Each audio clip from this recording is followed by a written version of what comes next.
tous et bienvenue dans cette dernière tranche d'information sur Matin Bonheur. Les 27 chefs d'État de l'Union européenne se réunissaient jeudi à Bruxelles avec la première ministre britannique. Les dirigeants européens s'apprêtent à rejeter le report de 3 mois du Brexit que vient leur présenter Theresa May. Ils jugent en effet que la sortie du Royaume-Uni de l'Union européenne peut être retardée, mais pas au-delà des élections européennes de mai prochain. Au moins 71 personnes sont mortes hier jeudi dans le naufrage d'un bac sur le Tigre à Mossoul en Irak. Une noyade en pleine célébration de Nowroz, le nouvel an kurde.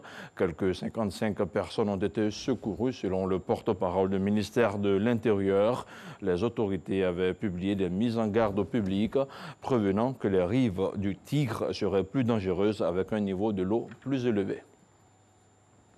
Au Brésil, Michel Temer, qui a quitté le pouvoir fin 2018 et est remplacé par Jair Bolsonaro, fait l'objet de plusieurs enquêtes pour corruption. L'ancien président brésilien de 78 ans a été arrêté hier jeudi dans une ramification de l'enquête anticorruption Lava Jato à Sao Paulo.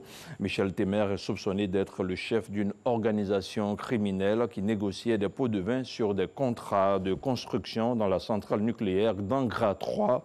Il s'agit du deuxième ancien président de la République pris dans les mailles de la justice brésilienne.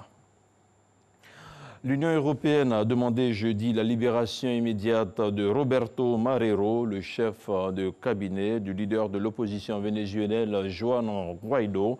Dans une déclaration publiée pendant le sommet européen à Bruxelles, les 27 de l'Union européenne exigent également que sa sécurité soit assurée, a annoncé la porte-parole de la chef de la diplomatie Federica Mogherini.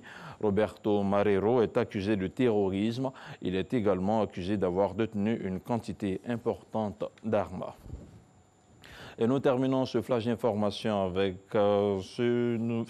cette information.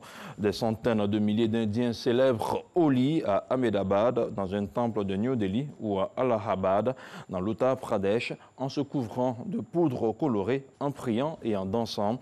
Holi, une fête hindoue marquant l'arrivée du printemps, est également connue sous le nom du Festival des couleurs.